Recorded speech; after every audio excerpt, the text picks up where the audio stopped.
By day, Marcus Thompson was just another face in the crowd, the quiet night security guard everyone ignored. But 15 years ago, in the mountains of Afghanistan, those same steady hands had saved 47 lives with a single shot. Tonight, as armed men stormed the building, the ghost of Sergeant Marcus Thompson was about to wake up. Marcus Thompson clocked in at Meridian Corporate Tower every night at 11 p.m. sharp. Same routine, same rounds, same invisible existence. The executives rushing past him never made eye contact.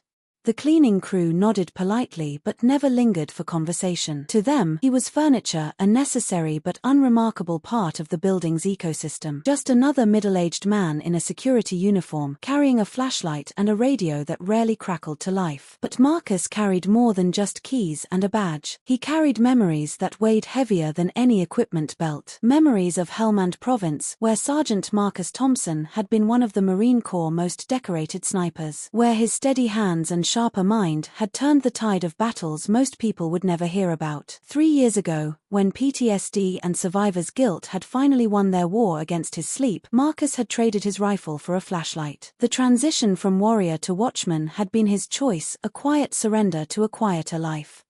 Tuesday night started like any other. Marcus made his first round at midnight, checking doors, testing alarms, ensuring the building's 47 floors were secure.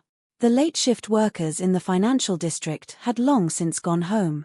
Only the hum of servers and the distant rumble of street traffic broke the silence. At 12:47 a.m., Marcus noticed something wrong. The loading dock security light was flickering, not the random flicker of a dying bulb, but a pattern. 3 short, 3 long, 3 short. SOS. His marine training kicked in before his conscious mind could process what he was seeing. Someone was signaling from the parking garage. Marcus reached for his radio, then hesitated. 3 years of being ignored had taught him that his concerns were often dismissed as the paranoid ramblings of an old soldier. Instead, he moved toward the stairwell, his footsteps silent despite his 250-pound frame. Some skills, once learned, are never forgotten. The parking garage was darker than usual. Someone had systematically disabled the overhead lights, leaving only the emergency strips glowing like a runway to hell. Marcus's eyes adjusted quickly, another gift from his military days. That's when he saw them. 5 men in tactical gear, moving with the precision of a trained unit. They had already secured the garage's exits and were preparing to breach the building's main entrance. Through his earpiece, Marcus could hear fragments of their communication.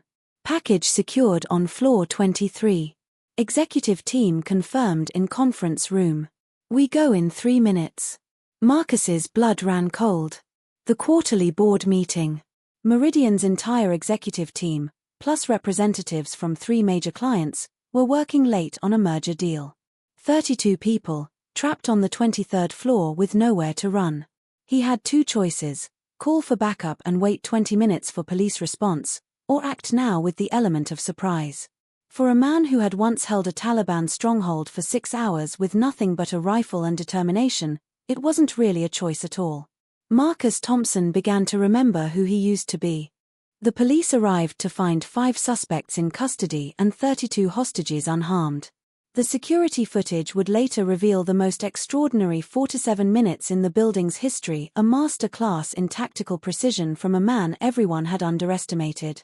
Detective Sarah Chen, the lead investigator, found Marcus in the security office, calmly writing his incident report as if he'd just documented a broken window instead of preventing a massacre. Mr. Thompson, she said, reviewing his military records on her laptop, it says here you were awarded 3 Bronze Stars and a Silver Star for valor in Afghanistan. Marcus looked up from his paperwork, his expression unchanged. That was a long time ago, Detective. Not that long, she replied. Why didn't anyone here know about your background? For the first time in 3 years, Marcus smiled. Nobody ever asked. The next morning, Meridian Corporation's CEO personally thanked Marcus in front of the entire staff. They offered him a promotion, a raise, recognition he'd never sought. Marcus politely declined. He preferred the night shift, he explained. He liked the quiet. He enjoyed being invisible. But now, when executives passed him in the hallway, they nodded with respect. When cleaning crews worked their shifts, they stopped to chat. When new employees started, they were told about Marcus, not the security guard, but the guardian. Because sometimes, the most dangerous person in the room is the one nobody notices.